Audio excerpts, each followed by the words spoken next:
Welcome to Techzine TV.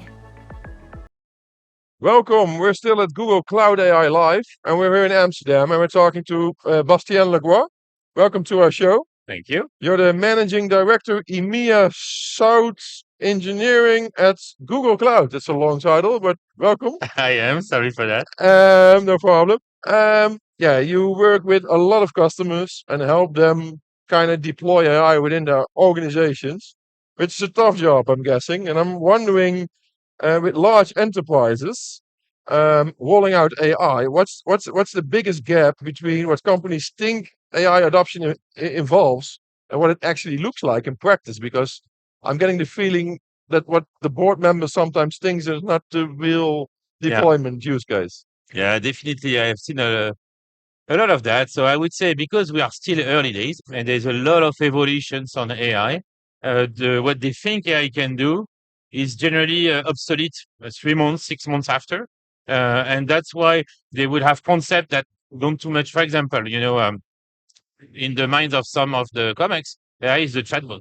It's not anymore the chatbot, it's the agentic. So they underestimate what AI can do.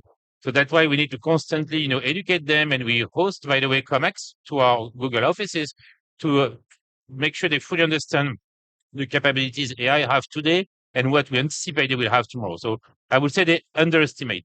Okay, and is the biggest hurdle then the people, or is it the technology or the data or some other thing that helps them I think adopt AI it's quickly? a lot about, as I said, education. Like they know it's big, but they don't know too much into the details what it is capable of.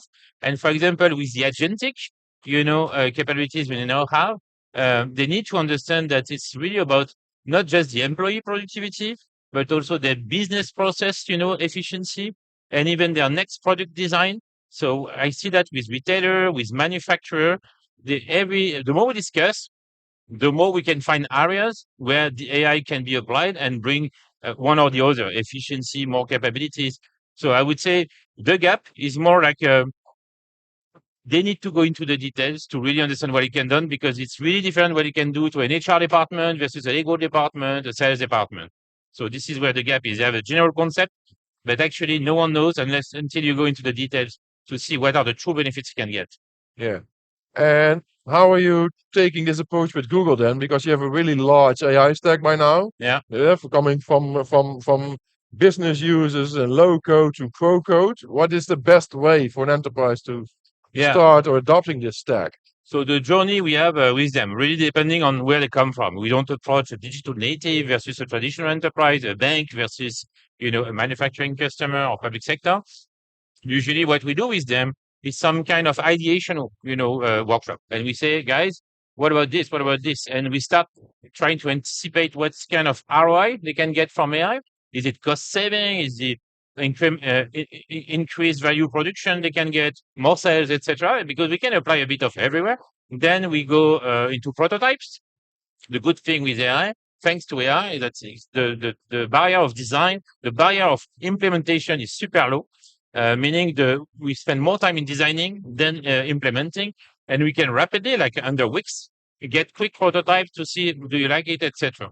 And this is, I think, this iterative approach that we have. Now, what's really important is that we have invested a lot on the enterprise capabilities we have for AI.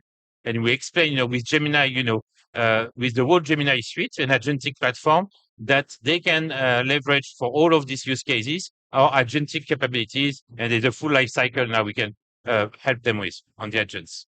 Okay, and then you have the prototype, but then the last step is bringing it to production. Yeah. That's the big important thing, because you need to have the notions of the scales. This prototype will cost maybe you a few bucks. What it takes in production, do we still have ROI? So that's why, back to my point earlier, we need to spend more time in the designing, making sure that everything is scalable, to make sure we will have the efficiency once in production. And that's a real exercise, because you can get something fancy, but which is actually, for whatever reason, not scalable. I'm not talking about the technology. This is scalable, but depending on the use case you hit, you want to make sure you get a fast value. Yeah. And then this all, of course, all stems from the fact that, as you mentioned, there's a knowledge gap and certain industries might be quicker to adopt and might have easier use cases that get standardized quicker. Yeah. But do you think that we'll get at a stage in a few years, say, where these standardizations are common knowledge and AI becomes like this sort of you have to do these things, or do you think that you can still innovate at that point when certain challenges have been made, Yeah. have been met, and then you get to maybe new adaptations of using AI? Yeah. So if you take it per industry, for example, I am discussing with customers from every in our industry, travel, as I say, manufacturing, retail, banking. Everyone is interested by AI. Reality, because it's still early days, it's not yet fully clear, even for everybody, even for large, GSIs working on it, advising them. We still discover some ways to improve their efficiency, but we still start seeing the pattern. And I would say it will not take years. I think, considering how much investment and time and commitment there is from the top with these customers and from us, I certainly hope we can probably within a single digit number of year max, we'll be able to be there and say, okay, we know already what it means AI for you as a customer in this industry. We will always learn, but the maturity levels are rising high, going fast as well. Yeah. That's what I can see. Yeah. Okay. Is there a use case you saw under one of your customers? You don't have to name the customer specifically, but just like the efficiency gain they made or the cost saving they got. Is there an example that speaks to you like this is one of the best we did? And Yeah. So we have multiple use cases. Things in banking, telcos, everything about the contact center, and we have GECX, which is our Gemini Enterprise, later generation for customer experience. That is currently driving a lot of savings because then you can automate the the end customer contact with them at scale with natural language, goes inside the business workflow. And I can tell you, this is where we see a lot of savings. Now, there are things where we are not yet in saving, but in more like how can we revolutionize, if you want, their own business. I have some customers right now in travel industry. What is the journey, for travelers of tomorrow? And this goes beyond what they can do with our technology inside their current organization. It's also how we partner. We have announced multiple partnership. We have one with Accor, we have one with Amadeus. So be it with Gemini app, like consuming from Gemini. And that's something that is strategic. And we have discussion with them on that topic as well. So this is more than just saving, on their current spend. It's about, being on the front and center of the journey of these users for tomorrow. yeah. And you talk to many enterprise customers, so when they eventually start, you're talking about dozens of use cases and agents, and maybe even hundreds in some instances. There's also a matter of keeping control of all those agents. So a piece of governance and Yeah. observability. How are you managing that?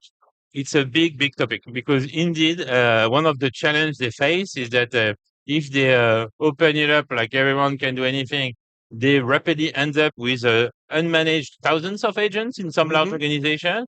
It's become pretty messy. So this is why we have a lot of discussion on how can we do it and do it right. Meaning how they will make sure they have, the identities of those agents, and we provide solutions for that with the registry. How we make sure this agent has access to what has this agent done, not done. So the observability, indeed, this is an extremely big topic we have at the moment with all our customers across the board. It's not industry specific. So how we manage in a safe way as well, there are security aspect, because if you start surfacing your ecosystem, you want to make sure as well the agent is guardrailed. And yeah, definitely governance, security is a top topic we have with our customers at the moment. And do you think the ownership of those topics sticks with the IT departments that have become the sort of jumping off points for these deployments? But business people will be very familiar with the kind of outcomes that they're looking for. And as we're sort of moving from AI being prototyped to actual business outcomes, they might be the best to know if things are working as expected. Yeah. So what I can see more and more is a bit of tension between IT and business. Right. And the reality is that I have some of those customers where we have both in the room, and we can feel the sense of urgency there is for the business. because they know if they don't do it, others will do it, and they will be disrupted faster than ever. And then IT is there, but making sure they want to, of course, let the company innovate and enable, but also in a safe way. And I can feel this tension in every industry at the moment. And we are trying here to help both, achieve both goals. So make sure we achieve the business goals and make sure we also keep that within budgets and within security guardrails. But yeah, there is a tension here more than ever because of this sense of urgency.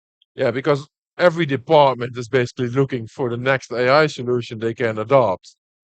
And you do want to keep it centralized. So how big is that discussion? Because if you don't move quick enough, you also get shadowed eye within an organization that people are just going to use whatever they can use for free. Exactly. And that's why we now what we do is we work with IT department to make sure they can put a secure landing zone for AI, and then they can compartment and give budgets, to departments and say, okay, you can play there with that. And as it goes fast and we now have rapid, view on what's the real ROI, then they have this life cycle of, letting those prototypes go and then they validate and then they say, this one goes to production, etc. And they have to do that in parallel with all departments.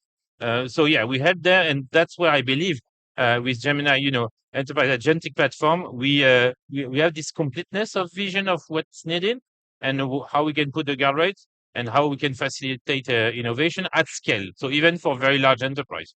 Okay. Thank you, Bastien, for this update on what you're doing with your bigger clients and how AI is evolving. I hope you have a great show. It is Cloud AI Live in Amsterdam, and I hope to see you again. Yeah, thank you very much. Looking forward to come back. Thank you for watching Techzine TV. We'll be back with more from Google Cloud AI Live in Amsterdam, so keep watching. Thank you for watching Techzine TV, the channel about enterprise technology that brings you IT insights and analyses from events all around the globe. We cover everything, everywhere. Visit techzine.eu for more written in-depth articles and analysis, or keep watching techzine.tv. Don't forget to subscribe to our channels and share your favorite videos with your colleagues. We'll see you soon.